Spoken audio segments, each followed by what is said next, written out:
Bonjour à vous, bon matin. Je vous fais cette vidéo. C'est le week-end, on est samedi et je voudrais continuer la lecture du dernier extrait qui était sur les 5 sens. Et juste à côté, il y a un autre chapitre que j'adore, page 79, que je vous ai jamais lu, qui s'appelle Apaiser le cœur, véritable baume de miel. Donc tout ça dans le livre Sophrologie que j'ai écrit aux éditions Rustica il y a déjà quelques années maintenant. Allez, on va dans la lecture pour recevoir ce baume de miel. La plupart du temps, quand nous arrivons en séance de sophrologie, c'est qu'une part de nous a besoin de réconfort et d'apaisement après avoir traversé des tsunamis intérieurs ou extérieurs. Nous avons alors besoin de penser nos plaies du cœur en lien avec le traumatisme vécu ou l'inconfort rencontré. Deuil, licenciement, déménagement brutal, problèmes relationnels, maladies, etc. Apaiser notre cœur nous permet de reprendre notre souffle dans la confiance tendre, tel un baume de miel qui vient apaiser nos blessures émotionnelles, physiques, psychiques. Pensez à une blessure vive, comme une plaie sur le bras.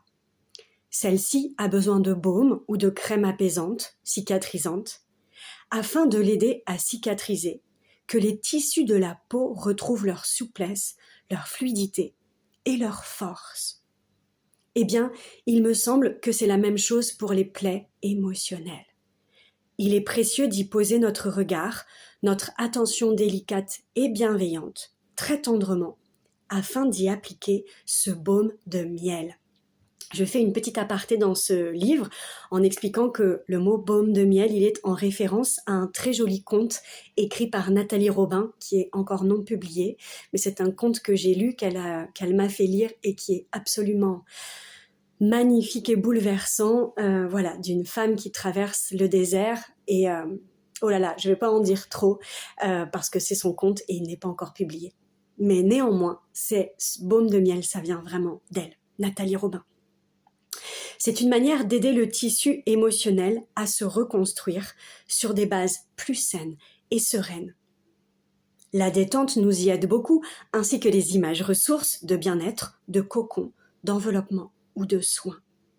À chacun d'y mettre les mots et images qui touchent le plus selon le besoin du moment.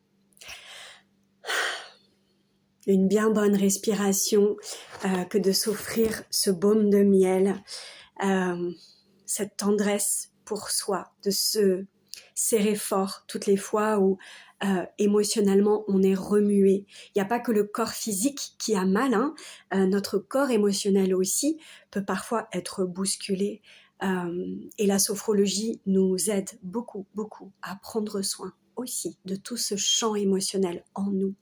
Beau week-end, belle lecture, et la prochaine fois je vous continue ce paragraphe qui est beaucoup plus long, mais pour aujourd'hui je crois que ça suffit. Belle journée.